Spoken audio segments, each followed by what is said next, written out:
We are continuing our State of Hate investigative series by tracking what happens to a case after it reaches police. When a hate crime is investigated, it's reported to the State Department of Justice and then the FBI. But investigative reporter Naomi Coles found our statewide hate crime data is plagued with missing cases, mistakes corrected too late, and standards that change from agency to agency.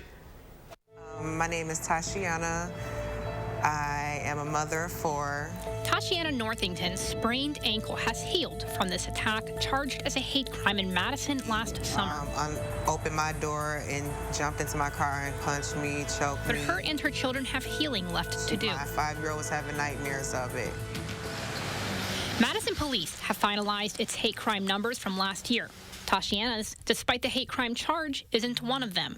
A hate crime prosecution, even a conviction, is no guarantee that case will appear in Wisconsin's hate crime statistics. We found case after case, 9 just in Madison last year, including Toshiana's, where prosecutors are bringing a hate crime penalty, but police don't count it as one. Those are two very different things. So you could have a certain crime type that qualifies under the state statute that our district attorney chooses to prosecute with an enhancer that we investigated that way. But because it's a certain type of crime, IBR simply doesn't allow for it to be categorized as a hate crime. Madison led the state in hate investigations, but only officially reported 5.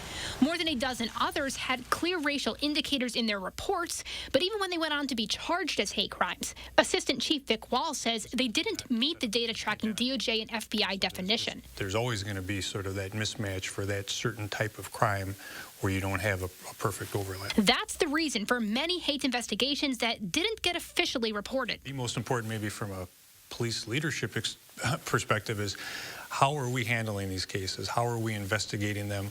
How are we treating the victims? And how are we holding the offenders accountable? Yet in Toshiana's case, officers reported no bias at all.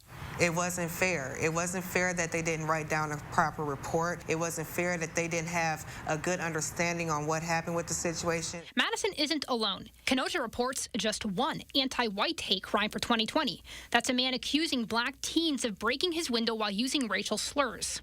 What they didn't report is a case where a white man is facing hate crime charges for trying to run a black woman over in a Menards parking lot. Sauk Prairie police don't report a hate crime for 2018, even though prosecutors initially used the hate penalty for a case where they say a disabled person was targeted and assaulted. And not one Racine County law enforcement agency reported a hate crime in the last 5 years. That's despite Racine County prosecutors using the penalty in 6 cases, including 2 guilty convictions, one of them a vicious beating of a black gay man. Cases hang on because of necessity for a long, long time. It was actually recorded as a hate crime in error. These are just a few of the conversations we had with agency after agency, following up on dozens of hate crime record requests. And we have those coded correctly, so I don't know why they, on their website, have it listed. There's not one uniform way that software processes things. Whether or not a crime is charged, police are required in Wisconsin to report their hate investigations to the State Department of Justice. The DOJ then sends that data on to the FBI. But things don't always line up. Police had no matching reports for dozens of hate crimes the FBI reported in 2018 and 2019. Sometimes it was a simple clerical error, fixed and automatically updated in the state's database, but too late for the FBI's. But the standard for what counts and what doesn't also shifts from agency to agency.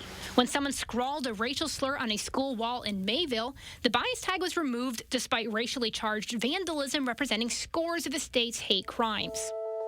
To get here, we read hundreds of pages of reports, but what we know about hate is still limited.